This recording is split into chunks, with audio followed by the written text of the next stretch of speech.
solenidade da Assunção de Nossa Senhora.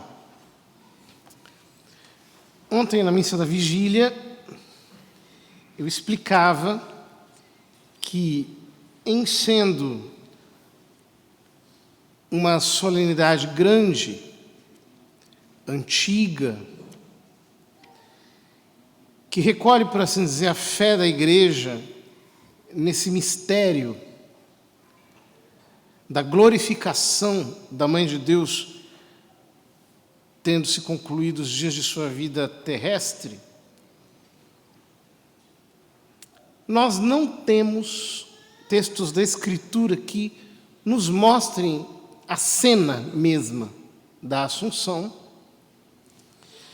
E por isso a Igreja nos apresenta esse mistério a partir da prefiguração que ele tem em vários sinais da Sagrada Escritura. Eu explicava ontem que está diretamente conectado com o mistério da Ascensão o fato de que Maria Santíssima é tratada pelos evangelistas como a Arca da Nova Aliança. E nós vemos na liturgia essa comparação acontecendo em diversas ocasiões. Ontem, na missa da vigília, víamos um trecho recolhido no livro das Crônicas, primeiro deles, quando se descreve o transporte da Arca da Aliança para Jerusalém. E se mostra a Arca da Aliança depositada na casa de um homem. Davi ficou com medo de levá-la para sua casa, porque no trajeto a arca quase cai, um homem tenta tocá-la, tenta, digamos assim, segurá-la para que ela não caia no chão, só que ele não era sacerdote. Por causa disso, ele é fulminado, ele morre no ato. Provavelmente o que aconteceu é que a arca caiu em cima dele e aconteceu que ele morreu na queda. Então eles entenderam aquilo como um castigo. Davi ficou com medo. A arca ficou na casa de um homem, perto de Jerusalém, por 3 meses. Depois é levada ao templo de Jerusalém. Quando é levada, ela é introduzida no seu recinto, que é o recinto principal do templo, chamado de Santo dos Santos. Um quartinho no fundo do templo de Jerusalém, no fundo, mas eu quero dizer frente, né? Olhando para o templo, está no centro, e no fundo inacessível. Ali estava a arca. E a arca era, por assim dizer, para os israelitas, o lugar do encontro de Deus com os homens. Deus estava entre os querubins que estavam no propiciatório, que era a tampa da Arca da Aliança. O Senhor estava ali, entre os querubins, na compreensão dos israelitas. Portanto, a arca não era Deus, mas era santíssima e era o lugar do encontro de Deus com os homens.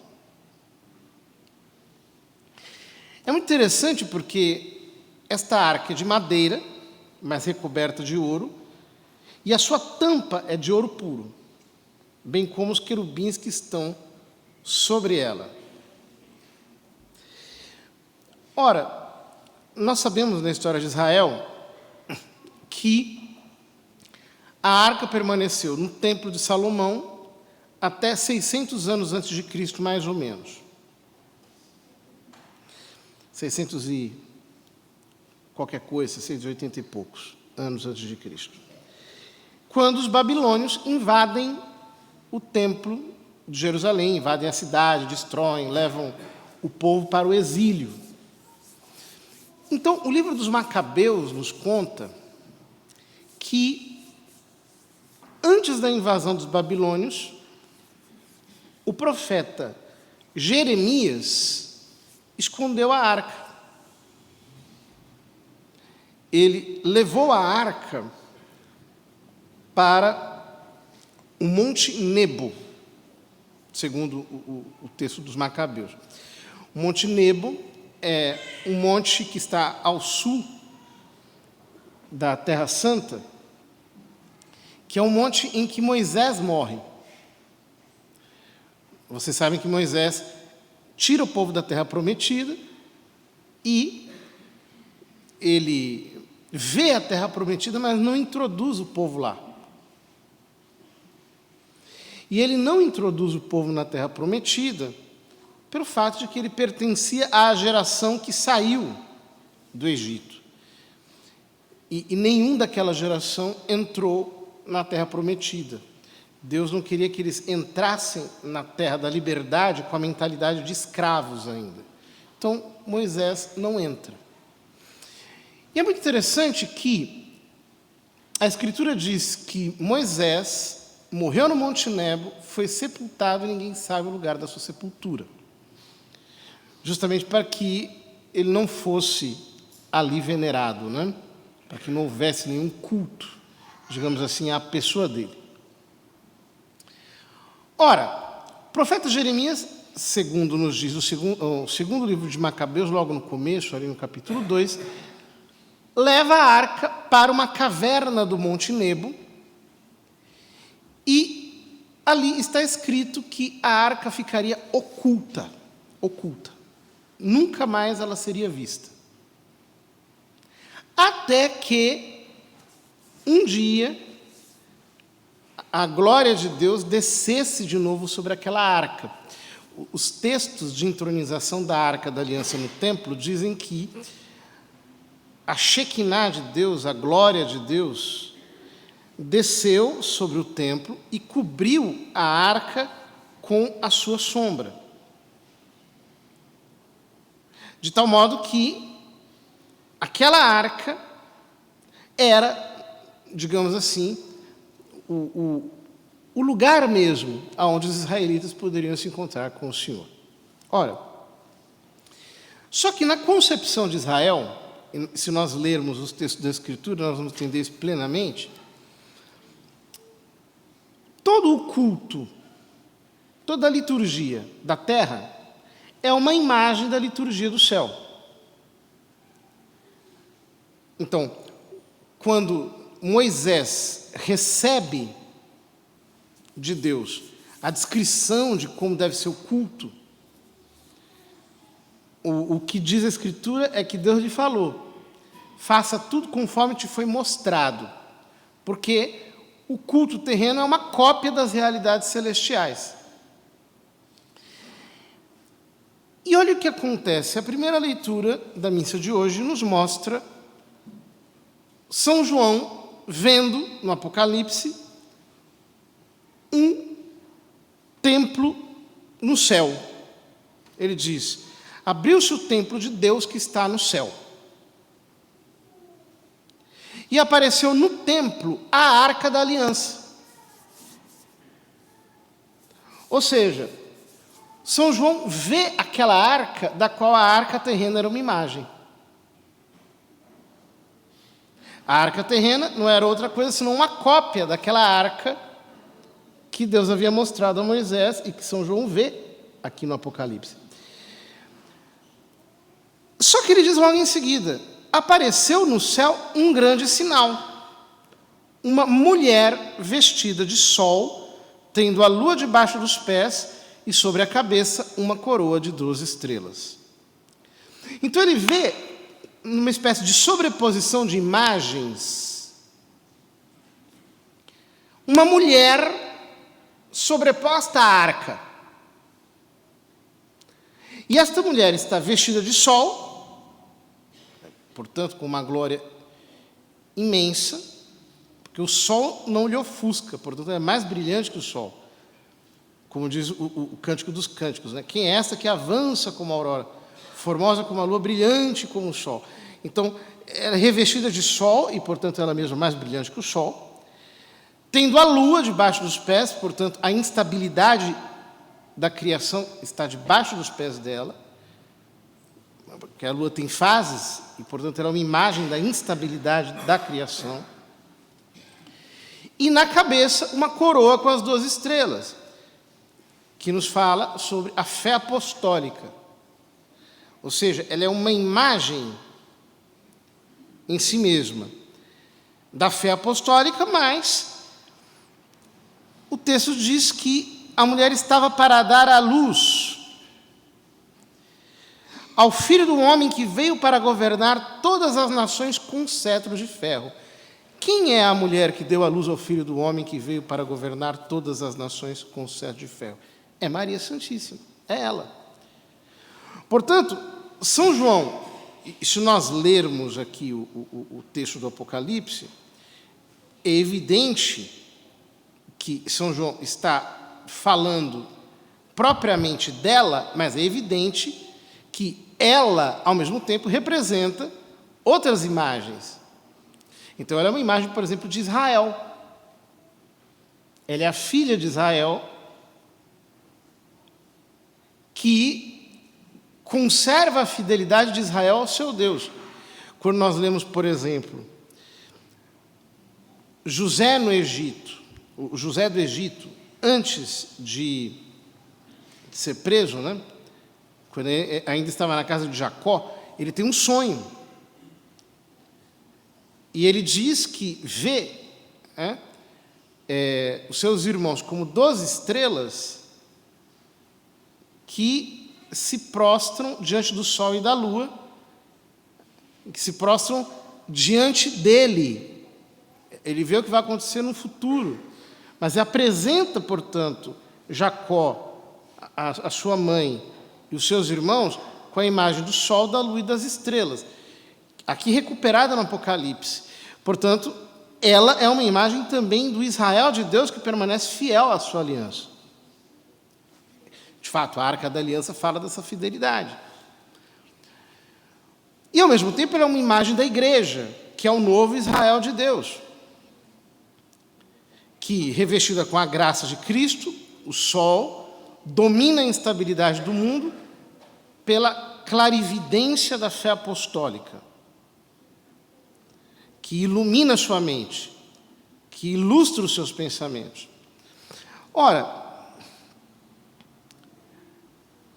não é à toa que São Lucas descreve na cena da Anunciação o anjo dizendo a Nossa Senhora: o Espírito Santo virá sobre ti e o poder do Altíssimo te cobrirá com a sua sombra.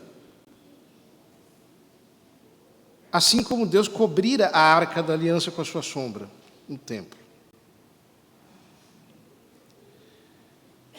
Não é à toa que esta arca vai para uma cidade da Judéia, vai de Nazaré para uma cidade da Judéia. E aqui nós estamos falando, mais uma vez, desse transporte da arca que para na casa do sacerdote Zacarias. O texto nos diz que ela permaneceu ali por 3 meses, num paralelismo com aquilo que aconteceu com a Arca da Aliança, quando ficou 3 meses na casa do homem, antes de ir para a Jerusalém celeste, para a Jerusalém, aliás, que é uma imagem da Jerusalém celeste. Portanto, o que os textos bíblicos nos estão dizendo é que a Santíssima Virgem é a Arca da Nova Aliança. E o que significa dizer que ela é a Arca da Nova Aliança? Significa dizer que ela é o lugar do encontro de Deus com os homens. Ela é o novo lugar do encontro de Deus com os homens. E é isso que acontece, porque é nela que o Verbo se faz carne. É nela que Deus se faz homem. Então é nela que Deus se encontra com o homem. E, portanto, ela não é, por assim dizer, um lugar passageiro. Ela não é uma imagem assim qualquer, como alguns irmãos têm dificuldade de entender. Não. Ela é efetivamente a Arca da Aliança, que está agora nos céus. Ela foi levada para os céus. Ela foi escondida nos céus. Ela foi posta por Deus nos céus, como convinha que fosse, que ela não sofresse a corrupção. A segunda leitura, de alguma maneira, nos fala disso, quando diz que Cristo ressuscitou dos mortos como primícias dos que morreram. Com efeito, por um homem veio a morte, e é também por um homem que vem a ressurreição dos mortos. Como em Adão todos morrem, assim também em Cristo todos reviverão, porém, cada qual segundo uma ordem determinada. Uma ordem. Em primeiro lugar, Cristo, como primícias. Depois, os que pertencem a Cristo por ocasião de sua vinda. Então, quem é que pertence a Cristo por ocasião da sua vinda, de modo único? Ela. Ela, que foi quem lhe doou a sua humanidade santíssima. Portanto, ninguém como ela, ninguém como a Santíssima Virgem, está unida a ele de modo tão intenso. E se por ele nos vem a ressurreição, se ele é a semente da imortalidade, se por ele nos vem a vida, só que ele recebeu a sua humanidade dela, então, a ninguém a ressurreição tocou como ela. A ninguém a vida tocou como ela.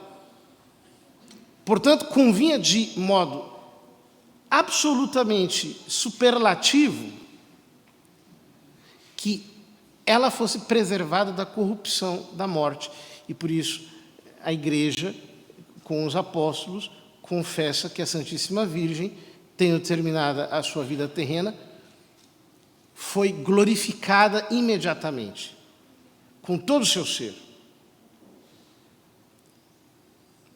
De tal modo que ela está, por assim dizer, totalmente absorvida em Deus. A morte não teve lugar nela, a morte não encontrou nenhum espaço nela.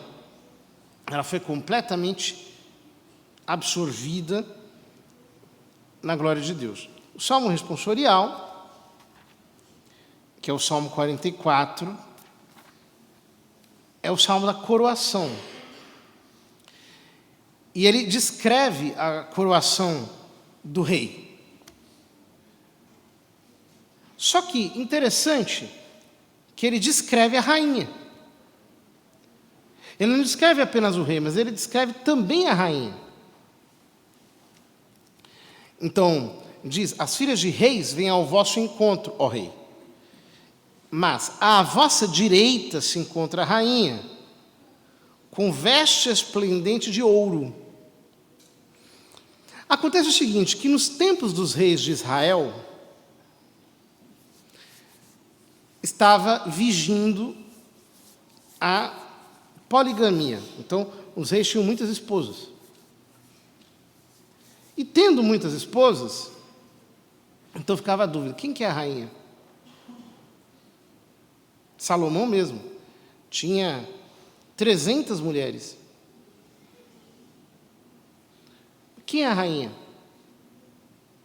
Ora, em Israel, a rainha sempre era a rainha mãe.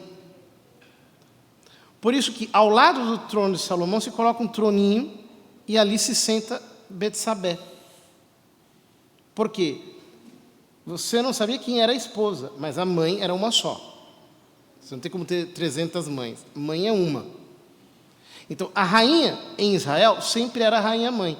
Por isso, nós temos, por exemplo, no livro das Crônicas, sempre a designação de quem é a rainha-mãe. Algumas vezes é até difícil de entender, porque se a pessoa não sabe disso que eu estou dizendo, ela vai pensar que a rainha é a mulher do rei, quando na verdade é a mãe do rei, e aí nas genealogias ele vai ficar confuso. Espera aí, quem que é a mãe, quem que é a esposa? Não dá para entender direito. A rainha é a mãe. Na vida de Cristo isso se realiza, esse salmo se cumpre, justamente na assunção de Nossa Senhora. A rainha-mãe é introduzida à sua direita e reina juntamente com ele sobre a morte. Exatamente como os padres da igreja sempre entenderam. Ele é o novo Adão, cabeça dos que ressuscitam. E ela é a nova Eva, que, por assim dizer, tem a ressurreição que decorre diretamente da ressurreição dele. Justamente por ser a sua mãe. Quantas coisas bonitas para nós pensarmos nessa festa da Assunção de Nossa Senhora. Mas, sobretudo, para colocarmos no nosso coração a ideia de que, para nós, ela é o espaço do encontro de Deus com os homens. Portanto, a sua glorificação nos mostra a importância de que, assim como ela foi totalmente dele, assim como ela foi absorvida por ele, a nossa vida também tem que ser totalmente dele, totalmente absorvida nele. Nós dizemos na oração de abertura da missa de hoje, na oração coletas, assim se chama, que nós estejamos atentos às coisas do alto para participarmos da glória de Maria. Atentos às coisas do alto, ou seja, nosso coração precisa viver numa contínua consagração a Deus, numa fidelidade total a Ele, num desejo de nos unirmos a Ele verdadeiramente por uma vida santa, para sermos completamente impregnados da Sua presença, para vivermos na fidelidade total à Sua aliança. Agora realizou-se a salvação, a força e a realeza do nosso Deus e o poder de seu Cristo. Nós estamos no tempo da salvação, mas nós precisamos tomar a decisão de sermos inteiramente de Deus, como foi, como é a nossa Mãe Santíssima. Pensamos a Nossa Senhora que nós, de fato, tenhamos uma vida espiritual verdadeira, não uma trapaça. Uma verdadeira vida espiritual, ou seja, entregues a Deus, consagrados a Deus, completamente pertencendo ao Senhor com todo o nosso ser. Uma vida sacramental profunda, uma vida de oração profunda, uma vida reformada segundo os princípios da palavra. Então nós começaremos o caminho da nossa assunção.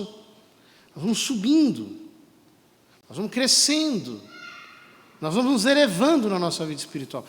Nós não podemos nos conformar com permanecer no mesmo nível, muito menos com descer. Nós temos que subir. E para subir, como ela, na sua assunção, subiu, mas essa assunção começou no instante mesmo em que ela foi concebida. A vida dela foi uma constante subida, um constante rumar para o alto. Nesta assunção dela, nós precisamos nos achar como cristãos que sempre estão rumando para o alto, com toda a sua força, com toda a sua intensidade. Que a Santíssima Virgem nos ajude, queridos irmãos, para que nós sejamos totalmente de Deus e não nos roubemos jamais dele.